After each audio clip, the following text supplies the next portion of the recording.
September 1944, somewhere in the rolling fields of eastern France. A German Panther commander sits in his cupola, scanning the horizon through thick smoke. His tank is a marvel of engineering, 60 tons of sloped armor, a gun that can punch through anything the Americans have at 2,000 yards. He's fought in Russia, survived Normandy, and he knows his machine is superior in every measurable way. But something feels wrong. The Americans aren't behaving like they should. They're not charging blindly into his trap. Instead, they're moving with a strange, synchronized precision, appearing where they shouldn't be, vanishing when his gun swings toward them, coordinating attacks that seem almost rehearsed. What he doesn't know, what he can't know, is that while he's shouting orders to the tank beside him through an open hatch, the Americans are whispering through the ether, calm voices cutting through static, sharing targets, calling flanks, orchestrating a deadly ballet across miles of battlefield. This is the story of how the hum of a radio, not the roar of a cannon, turned chaos into victory. Let me take you inside a tank in North Africa, 1943. You're the gunner in an M4 Sherman, and you're about to understand what it means to fight blind. The world inside a tank is impossibly loud and impossibly silent at the same time. The engine screams behind you, a 400-horsepower beast that fills every space with heat and diesel fumes. The tracks clatter over rocks. Your own breathing echoes in your helmet. But you can't hear anything outside. You can't hear the other tanks in your platoon. You can't hear your commander's voice unless he's shouting directly into your ear. You're supposed to be part of a coordinated assault on a German position, but you have no idea where the other tanks are, no idea if they've seen the same enemy you're seeing, no idea if anyone's calling for help or warning of an ambush. Each tank is its own world, a tiny, isolated bubble of smoke and fear, moving through the desert like a ship alone at sea. When Lieutenant Morrison's tank gets hit 300 yards to your left, you don't know it happened until you see the smoke. By then, it's too late to help. By then, the German gun that killed him has already traversed toward you. This was tank warfare in the early days. A nightmare of isolation where 5 men sat surrounded by steel, unable to speak to the 5 men 20 yards away. Battles were lost not because of inferior equipment, but because of silence. Because coordination came through hand signals that no one could see through the dust, or runners who never made it across the kill zone, or flags that meant nothing when smoke covered the battlefield. The Germans called it Panzers, tank terror. But it wasn't the German tanks that terrified American crews most. It was the helplessness, the loneliness, the silence that got men killed. Now, let me tell you what the Americans were facing. By 1944, German tank design had reached its pinnacle. The Tiger I, 56 tons, armor so thick that Allied shells bounced off like hailstones. The Panther, sloped armor that made it nearly invulnerable from the front, a 75-millimeter gun that could kill a Sherman from distances the Sherman couldn't even fire back. The numbers were brutal. A Tiger could take out a Sherman at 2,000 yards. A Sherman needed to get within 500 yards, and even then, only a shot to the side or rear had a chance. Allied tankers grimly joked that it took 5 Shermans to kill a Tiger, 4 to die drawing its attention, and 1 to get the killing shot from behind. But here's what the history books often miss. The German advantage wasn't just steel and firepower. It was experience. These were crews who'd fought across Poland, France, Russia, veterans who could identify a tank by its engine sound, who knew every trick, every weak point. So how did the Americans win? The answer lies in what the Germans didn't have. While their tanks were engineering marvels, their communication was stuck in 1918. German tank platoons typically had radios in only one or two tanks, usually just the commander's vehicle. Everyone else? They relied on flags, hand signals, runners sprinting between tanks, visual cues that meant nothing in smoke and dust. I want you to imagine commanding a platoon of Tigers. You spot 3 American Shermans at your 2 o'clock. You need the Tiger to your left to swing around and flank them, but your radio can't reach him. So you're standing in your cupola, waving flags, hoping he sees you through the smoke, hoping he understands what you mean, hoping he reacts before the Shermans disappear into the tree line. By the time your signal reaches him, the moment is gone.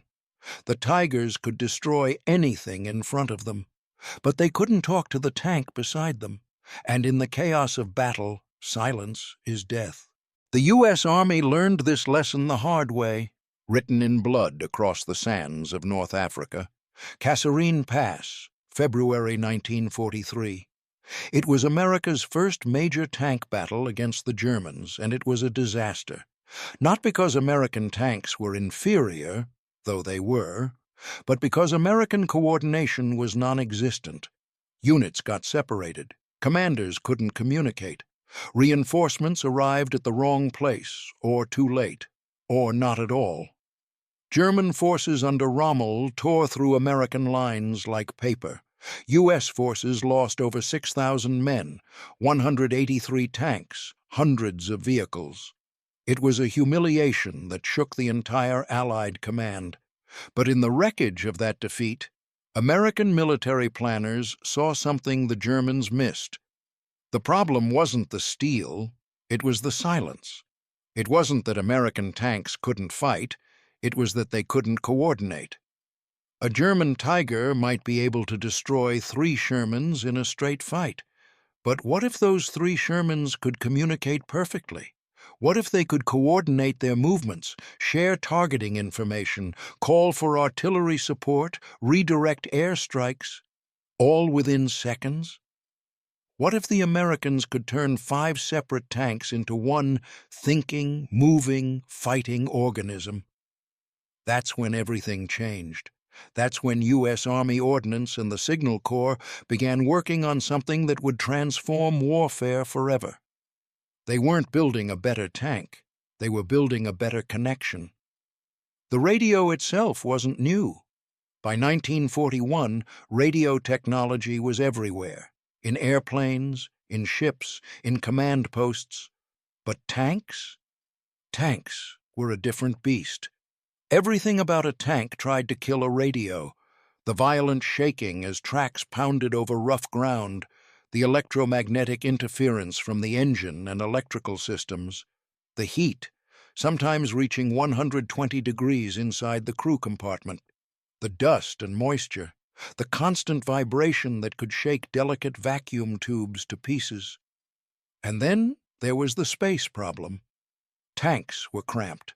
Every cubic inch was spoken for. Ammunition, fuel, crew positions, mechanical systems. Where were you supposed to fit a radio? The answer came from an unlikely place: aviation. The Signal Corps took the SCR-274, a radio designed for aircraft, and ruggedized it. They shock-mounted it, waterproofed it, simplified the controls so a tanker could operate it while wearing thick gloves and couldn't see the dial clearly. They split it into 2 systems, the SCR-508 for tank-to-tank communication within a platoon, and the SCR-528 for longer-range command net communication. But the real genius wasn't the hardware. It was the philosophy behind it. Every tank gets a radio. Not just the platoon leader, not just the company commander, every single tank. It seems obvious now, but in 1942 this was revolutionary. The British had radios in their tanks, but usually only in command vehicles. The Germans had the same approach. Radio was a privilege of rank. But the Americans said, if we're going to fight as a team, everyone needs to be able to talk. 5 Shermans with 5 radios didn't just fight as 5 separate tanks. They fought as one weapon with 5 barrels. The Sherman tank that rolled off the assembly line in Detroit carried something no German tank had, a voice that could reach across the battlefield. And that voice would change everything. But a radio is just a tool. It takes training to turn it into a weapon. Meet Private First Class Tommy Chen, fictional but based on countless real stories. He's 19 years old, from San Francisco, and he's never been inside a tank before Fort Knox. But after 12 weeks of training, he can operate that radio in his sleep. The Army didn't just teach him how to use the equipment. They taught him how to think with it. Radio discipline, that's what they called it. Every word over the radio costs time, and time costs lives. So you learn to speak in clipped, precise bursts. No wasted words, no emotion, just information. Red 2, enemy armor, 11 o'clock, 600 yards. 7 words, 3 seconds. And now everyone in the platoon knows where the threat is. They drilled it endlessly, practiced until the call signs and procedures became automatic, until Tommy could key the transmit button and speak clearly while the tank was bouncing over rough ground, while shells were exploding outside, while his hands were shaking with adrenaline. The training cadre had a saying, "Your voice is your lifeline. Lose it, and you lose everything." But radio discipline wasn't just about efficiency, it was about trust. When you're inside a tank, you can't see much. The world is reduced to a tiny slit of vision, a periscope's narrow view. You're blind to most of what's happening around you, so when that voice comes through your headset, calm, clear, professional, it's more than information. It's reassurance. It tells you you're not alone. Someone sees what you can't see. Someone is thinking about the bigger picture. Someone has your back. Tommy remembers his first live fire exercise. His platoon was supposed to advance through a mock village while taking simulated fire. The smoke was thick, the noise was deafening, and Tommy was certain they were driving straight into an ambush. Then Lieutenant Harris's voice cut through the static. "Red 3, steady. I've got eyes on you. Clear path ahead. Keep moving." The fear didn't go away. But Tommy knew someone was watching, someone who could see what he couldn't, and he kept moving. That's what the Germans never understood. The radio wasn't just tactical, it was psychological. It turned fear into confidence. It transformed isolated crews into a coordinated team that could think and react faster than any individual tank commander. By D-Day, June 1944, the transformation was complete. When the first Shermans rolled off the landing craft at Normandy, they carried crews who had internalized a new way of fighting. They didn't think of themselves as 5 men in a tank. They thought of themselves as 5 men in a network. Let me paint you a picture of what this sounded like. A German Panzer commander hearing an American tank battle would hear chaos. The roar of engines, the crack of guns, explosions, just noise. But if you were wearing an American tanker's headset, you heard something different. You heard order emerging from chaos. You heard a conductor orchestrating a symphony of steel. Blue leader to blue section. Enemy position, tree line, 2 o'clock, 800 yards. Blue 2, Roger. I have visual. Blue 3, swing left. Get his flank. Blue 3, moving. Blue 4, cover 3's advance. Blue 4, covering. Red leader. This is blue leader. Enemy armor spotted. Request artillery. Grid 29467. Red leader copies. Fire mission inbound, 30 seconds. Blue section, pull back 50 yards, danger close. Every transmission was calm, professional, precise, even when men were dying, even when tanks were burning. The voice stayed steady because the voice was the weapon. The Germans fought with their eyes and their guns. The Americans fought with their ears and their voices. And in the hedgerow country of Normandy, where visibility was measured in yards and ambushes lurked behind every stone wall, that made all the difference. A German tank platoon would advance carefully, each commander trying to keep visual contact with the others, trying to maintain formation despite the terrain. When they hit resistance, coordination broke down immediately. Crews couldn't see each other through the hedgerows. Hand signals were useless. By the time a runner could reach another tank with new orders, the situation had already changed. But American platoons flowed through that same terrain like water. They couldn't see each other either, but they didn't need to. One tank could scout ahead while others covered. If the lead tank spotted trouble, every other tank in the platoon knew about it instantly. If one Sherman got hit, the others already knew where the enemy fire came from and were maneuvering for revenge. The battlefield began to sound like an orchestra, and the Germans were playing alone while the Americans harmonized. Hauptmann Ernst Weber, another fictional composite, commanded a Panther during the fighting in Normandy. He'd survived 2 years on the Eastern Front, faced Soviet T-34s in vast tank battles across the steppes. He knew his business, but the Americans confused him. In his after-action report, later captured by Allied intelligence, he wrote something that still gives me chills. The American tanks moved with unnatural coordination. We would engage one Sherman, force it to retreat, and before we could pursue, 2 more would appear on our flank. It was as if they could see through the smoke and trees, as if they knew our position before we revealed ourselves. My radio operator reported hearing constant American transmissions. They were everywhere, talking constantly, coordinating.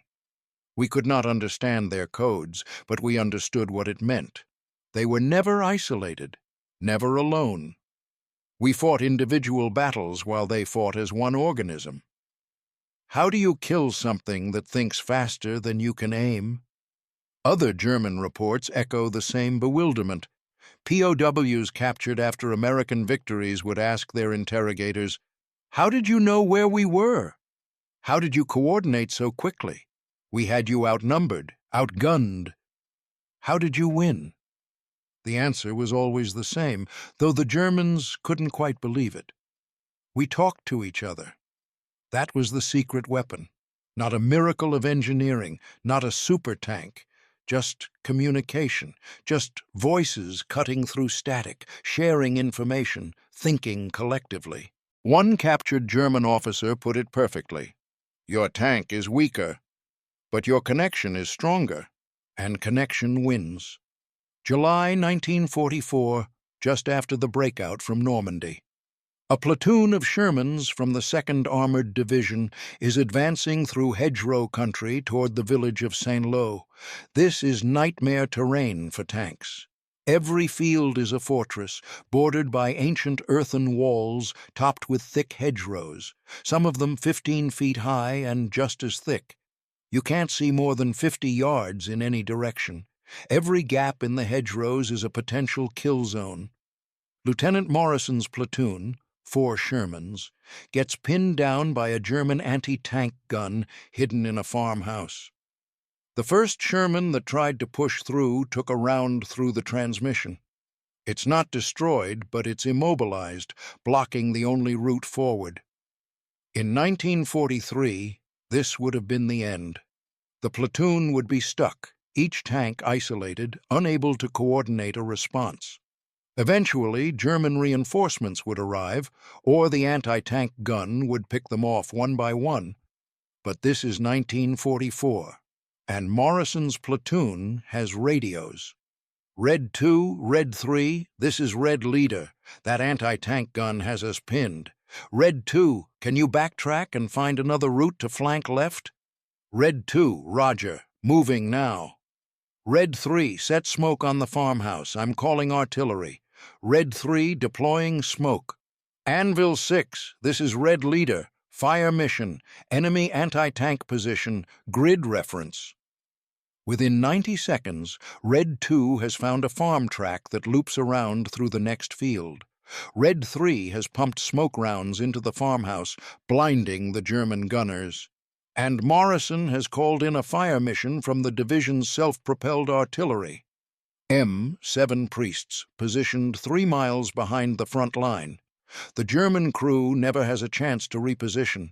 They're still trying to peer through the smoke when 105mm shells start landing. Red 2 appears on their flank. It's over in 3 minutes. Morrison's platoon doesn't lose a single man.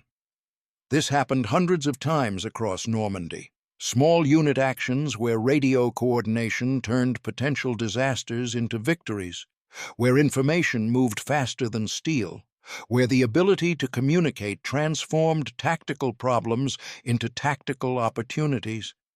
The Germans had stronger tanks, but the Americans had stronger connections. And in the close terrain of Normandy, connection mattered more than cannon. But the true test came in September 1944 at a place called Arracourt in eastern France. This was going to be the German counterattack that stopped Patton's advance. The Wehrmacht committed over 200 Panthers and Mark IVs from the 5th Panzer Army, some of the best equipment they had left. Against them, Combat Command A of the 4th Armored Division with about 60 Shermans. On paper, it should have been a massacre. The Germans had numerical superiority, better tanks, and they were fighting on ground they'd chosen. But they weren't fighting on paper. They were fighting on radios. September 19th, early morning. Heavy fog blankets the battlefield. Visibility is down to 50 yards. Perfect conditions for an ambush, except nobody can see anything. The German attack begins at 0630 hours.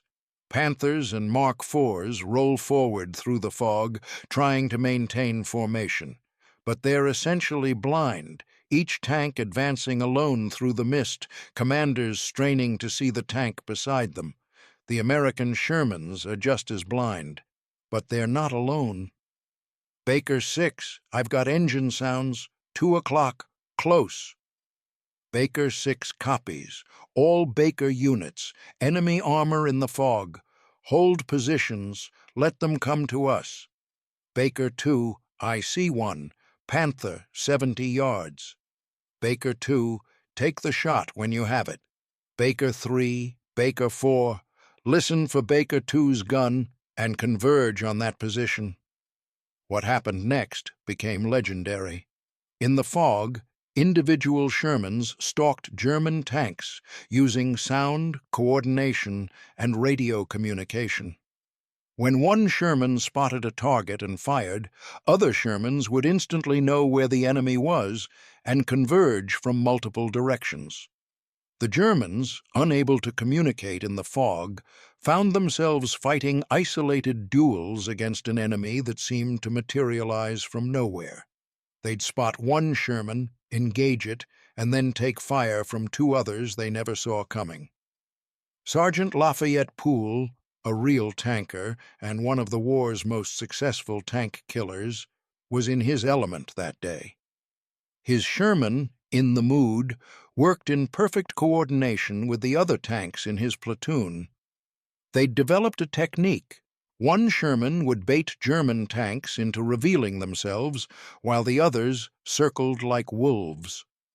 Over the radio, "This is Poole. I've got his attention. Somebody want to introduce themselves to his left side?" "Already there," taking the shot. The battle lasted 5 days.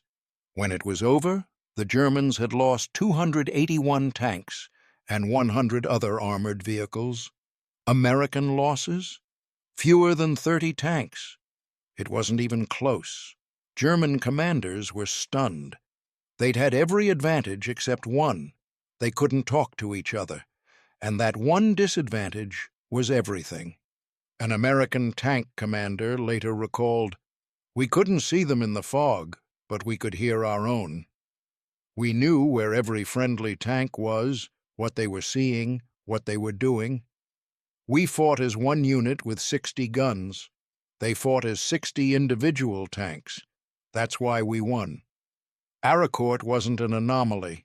It was proof of concept. Radio communication became the backbone of American combined arms warfare. Tanks coordinating with infantry, infantry calling in tank support, tank commanders directing artillery fire, forward observers riding in tanks, able to call in airstrikes within minutes. The battlefield became one giant conversation, and the side that talked won. By late 1944, the pattern was clear across every front. At the Battle of the Bulge, when German forces launched their last major offensive, American tank units held critical positions not through superior firepower, but through superior coordination. Units that should have been overrun instead called for reinforcements, artillery, and air support with lethal efficiency. In one famous incident, a single Sherman crew held off a German company for 2 hours, not by fighting alone, but by directing friendly artillery onto every German advance. The crew never fired their main gun. They just talked on the radio, adjusting fire, calling in support. By the time German forces withdrew, the Sherman had orchestrated the destruction of 11 German tanks without exposing itself to direct fire. This was the new mathematics of warfare. One radio was worth 10 guns. The Germans adapted slowly, trying to increase radio distribution in their remaining Panzer units, but by then it was too late. They were fighting a defensive war with dwindling resources. American tank production was churning out thousands of radio-equipped Shermans, while German industry struggled to replace losses. More importantly, the Americans had developed a culture of communication. It wasn't just equipment, it was doctrine, training, and mindset. Radio coordination wasn't something you added to tank warfare. It was tank warfare. By the time Germany surrendered in May 1945, the lesson was undeniable. Victory didn't come from louder guns or thicker armor. It came from clearer voices.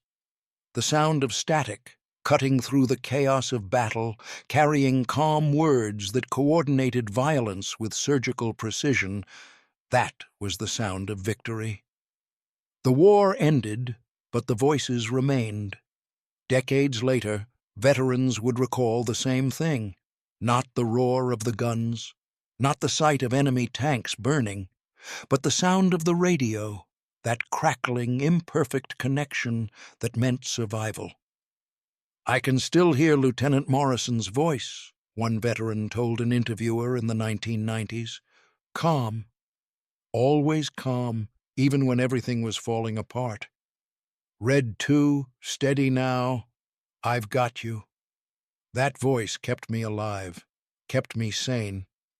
Another tanker remembered, "The worst thing that could happen wasn't getting hit. It was radio failure. When that connection went dead, you suddenly realized how alone you were, how blind. The fear that came with silence was worse than any German gun." These weren't just tactical communications. They were lifelines. Human voices reaching across the hellscape of battle to remind isolated crews that someone was watching, someone cared, someone was coordinating their survival. In a strange way, the radio created intimacy in the midst of mechanized warfare. Crews who never met face to face became brothers because they'd shared fear and triumph over those crackling channels. A voice you'd heard guide you through fire, celebrate a kill, or call for help when wounded. That voice became more real than the faces of people you'd never seen. "It wasn't just commands," one radio operator reflected. "It was home, in the middle of hell." It was proof that you weren't alone in that steel box, proof that someone understood what you were going through. That voice on the radio? That was hope. The lesson of the Sherman's radio echoed far beyond World War II. Modern warfare still hinges on communication. From the sophisticated digital networks that link tanks, aircraft, and infantry today to the satellite systems that coordinate forces across continents, the principle remains unchanged. Connection wins. The tank crews of 1944 would barely recognize today's battlefield technology, but they'd immediately understand the principle. Share information faster than the enemy, coordinate better than the enemy, and you don't need to be stronger than the enemy. The innovations born in Sherman tanks, universal radio distribution, standardized procedures, radio discipline, combined arms coordination through communication networks, became the foundation of modern military doctrine worldwide. Every army today understands that information superiority is as important as firepower superiority. In a way, those radio operators and tank commanders pioneered something bigger than they realized. They proved that technology's greatest power isn't in what it destroys, but in what it connects. So here we are, 80 years later, and the story still resonates. When people think of American victory in World War II, they picture scenes from movies, Shermans rolling through French villages, Tiger tanks exploding, the flag raised at Iwo Jima. They imagine steel clashing with steel, fire and fury, technological might. But the real story was quieter. It was a voice cutting through static. It was words carrying information at the speed of light, while shells traveled at the speed of sound. It was 5 men in a tank, knowing they were part of something larger, connected to brothers they couldn't see, but could always hear. The Germans built better tanks, but the Americans built better connections. And in the end, in a world of silence and noise, it was the human voice, steady, clear, defiant, that turned the sound of static into the sound of victory. The radio didn't win the war by itself. The soldiers did, but the radio gave them something invaluable. It gave them each other, and sometimes that's all you need. Static silence. Then a voice. "This is Red Leader. I've got you. Let's go home."